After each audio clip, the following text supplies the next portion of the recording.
สิ้นดิงล่วงพะบางงามๆเข้ามาอีกแล้วลูกค้าราคาพิเศษเนาะ$250เด้อลูกค้าเด้อลูกค้าสมัครใจกีบได้เนาะ5,500,000กีบลูกค้ามักพื้นใดแคปงูถักอินบ็อก5เมคาเลยเด้อลูกค้าเด้อมีโบราณเด้อเครื่องเข้ามามีแนวละพื้นตัวนี้เป็นสีดำแดงเนาะโบราณคลาสสิกลูกค้ามักแคปงูถักอินบ็อกเด้อลูกค้ามักพื้นนี้แคปงูถักอินบ็อกเลยเนาะปักละเอียดงามเด้อลูกค้าเด้อปักละเอียดงามป่านนี้พื้นที่1เป็นสีดำเนาะลูกค้าเนาะ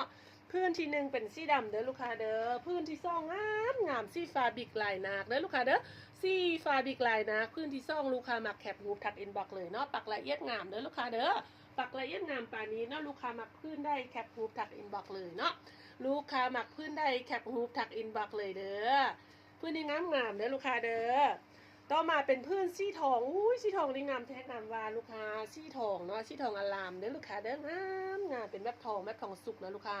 สีทองสุกเนาะงามเด้อลูกค้ามักสีทองแคปฮูปถักอินบ็อกเลยปักละเอียดงามแบบนี้เลยเนาะสีทองงามแท้งามวาลูกค้ามักสีทองแคปฮูปถักอินบ็อก5เมคาเด้อลูกค้าเด้อมีแนวละพื้นเท่านั้นเด้อลูกค้าเด้อมีแนวละพื้นเท่านั้นลูกค้ามักพื้นได้แคปฮูปถักอินบ็อกเนาะ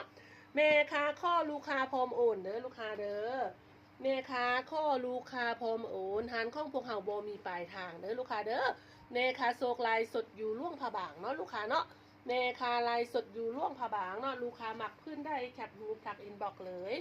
ตัวนี้เป็นซี่เขี้ยวหัวเป็ดเด้อลูกค้าเด้อลูกค้าดูอย่างจันสมัดเบิงสิ้นใดอยู่ที่ฮานดงโพซี่ข้อมิตรภาพเด้อลูกค้าเด้อสิ้นแม่ค้าหยิบต่อตรงให้ละเด้อลูกค้าเด้อ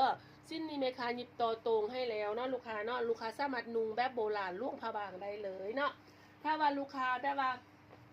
อยากเอาไปตัดซับเน็ตก็เอาไปตัดได้เนาะบ่เป็นหยังเนาะลูกค้าเนาะมักตัดซับเน็ตหรือว่ามักแบบต่อตรงก็เอาไปได้ตัวนี้เป็นสีทองเด้อลูกค้าสีนี้สีไข่นะสีแบบเป็นสีไข่ป่างามลูกค้ามักเอาไปไว้ใส่เลยเนาะตัวนี้เป็นสีเขียวทะเลน้ำเลิกเด้อลูกค้าเด้อสีเขียวทะเลน้ำเลิกหลายสีโหงามเนาะทะเลน้ำเลิกหลายสีโหงามมีแต่แนวละพื้นลูกค้าเอาไปนุ่งซอยเมคาเด้เนาะเมคาให้โปรพิเศษแล้วเนาะ250เท่านั้นเนาะใจกิ๊บเพียงแต่5,500,000เด้อลูกค้าเด้อราคานี้พิเศษสุดๆเนาะเพราะว่าสิ้นดิ้งลูกค้าบางนะเฮ็ดยากเด้อลูกค้าใช้เวลาโดนส่วนที่เฮ็ดแล้วเนาะลูกค้าเนาะใช้เวลาเป็นเดือน2เดือนเนาะลูกค้าเนาะตัวนี้งามลูกค้าเป็นสีบัวนะลูกค้าบัวก็เป็นบัวแมวเด้อแล้วกันนะคะใส่ดิ้งสีฟ้าแล้วก็ดิ้งสีทองเนาะปนกันให้มีมิติเข้ากับพื้นงามลายแมงกะบี้ปักความละเอียดลูกค้าลายแมงกะบี้ปักละเอียดแทละเอียดว่าเห็นบ่ลูกค้าบ่หดบ่ยอลูกค้ามักแคปรูปทักอินบ็อกเลยเนาะโอเคแล้วซ่องพื้นสุดท้ายเด้อลูกค้าเด้อซ่องพื้นสุดท้ายเครื่องมันบ่มีลายเนาะลูกค้าเนาะเครื่องเข้าอยู่ทุกทิศแต่ว่าบ่มีลายเด้อลูกค้าเด้อหมดแล้วหมดเลยเนาะลูกค้าเนาะสีฟ้าบิกลายนางามดิสิมักบ่พื้นนี้มักเนาะดิสิมักสีฟ้าแม่นบ่บอกลูกค้าซื้อซอยได้ไหมลูกซื้อซอยได้เลยก็ไลค์กระแสได้ไหมเด้อเลยเนาะตัวนี้งามเด้อตีนแบบตำแหน่งแบบล่วงผาบางโบราณเลยเนาะลูกค้ามักแคปคูปเลยนะมีแต่พืชเดียวนะลูกค้าเนาะสุดท้ายตัวนี้งามเบิ้งหัวซีนะลูกค้างามแทงงามวานะเป็นซีดอกมะเขือเด้อลูกค้าเด้อซีดอกมะเขืองามลูกค้าซีม่วงอ่อนดอกมะเขือเด้อลูกค้าเด้อปักดิ้งแบบเต็มแบบนี้เลยเนาะลูกค้ามักพื้นนี้แคปฮูปถักอินบ็อกเด้อลูกค้าอันนี้เป็นพื้นสุดท้ายเลยเด้อลูกค้าเด้อ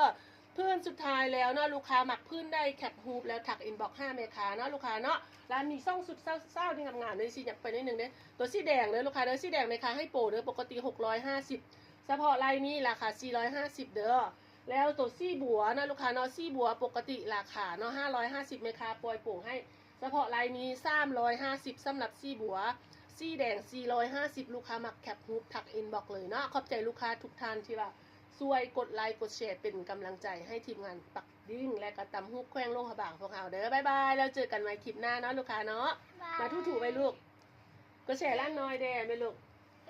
ดแชร์ให้ล้านหน่อยเด้บายบายบ๊ายบาย